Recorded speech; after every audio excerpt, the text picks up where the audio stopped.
the kind of the substance and the architecture of the beats has become the obsession of the culture to such a degree that everybody else has wanted it, you know? You have Britney Spears with electronic music tracks, you know?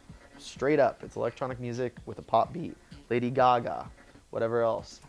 But then you've seen what we've started to see is we've started to take the other genres, make it part of our music, and that has added a whole new element to our community. Like hip hop has been so big in America for so long, and I think now, especially with like producers, like more mainstream producers like David Guetta and stuff, like really collaborating with like mainstream hip hop people from America, it's kind of like fusing it in. You quietly just had one of the biggest Grammy nomination nights.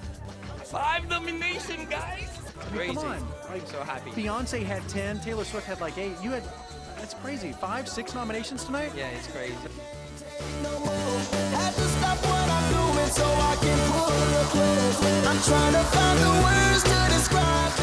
I think a lot of people who truly appreciate music for what it is can find beauty in anything. So I think that it's that same attitude that is allowing people to kind of cross over and work with other artists outside their normal spectrum.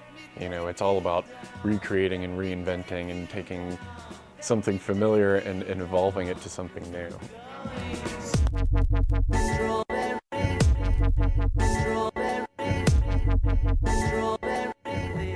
I think that it's kind of a internet phenomenon. It's kind of a our generation phenomenon. We're not isolated geographically anymore. You know, our artistic content does not have those boundaries anymore. And so all of a sudden there's just all this cross-pollination between these different things, and it's, you know, creating stuff that's just so much more amazing than it used to be.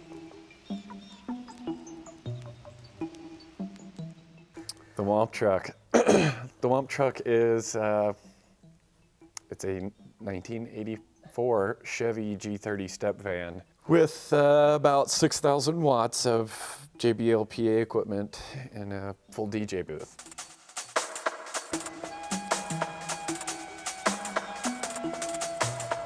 I've had a sound system for several years that, you know, you've used to throw parties and, you know, play out and things like that. And after about the first year of owning it, I got so tired of trying to coordinate moving it around, because it basically took 2 full-size pickup trucks, that I decided I was going to save up and buy some kind of a vehicle to transport it. So I've been looking at vans and other box trucks and boring solutions like that. Lo and behold, one day on Craigslist, a '69 Chevy ice cream truck came up for sale for $700. I think that one, oh yeah, that's right. That one was referred to as the death trap. I mean, it was absolutely horribly unsafe. No power steering, no power brakes. It was scary. Ben, actually, my friend Ben, he was the only person who would drive the truck. About 5 or 6 other people had attempted to drive it, and all of them refused after anywhere from 10 feet to a half a mile. So we decided I needed a safer vehicle to do this with, one that was a little more comfortable. He eventually moved on to the second truck, which is a lot better. I think it has power steering and power brakes, so it's an improvement.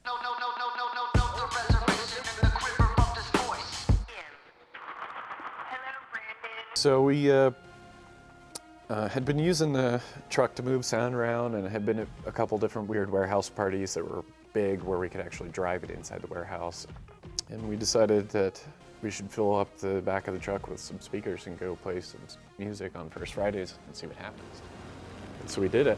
I called up one of my friends at a gallery down there and said, hey, can we park in front of your gallery and get some electricity and do this? And he's like, oh yeah, that sounds like fun. So we go, set up, and we do it from about 6:30 or 7 p.m.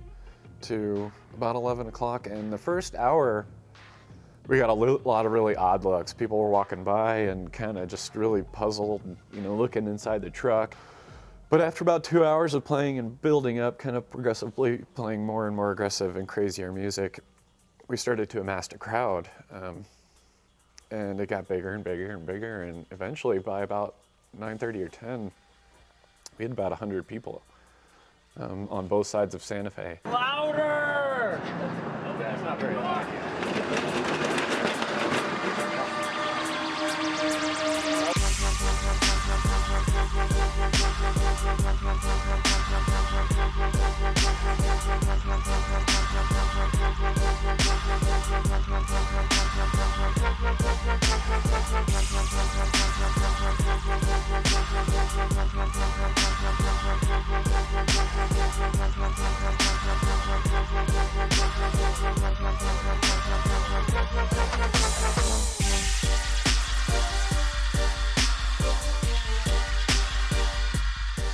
Basically, the Whomp truck is just a means of bringing sound to people, bringing the sound to other places where people may not expect it.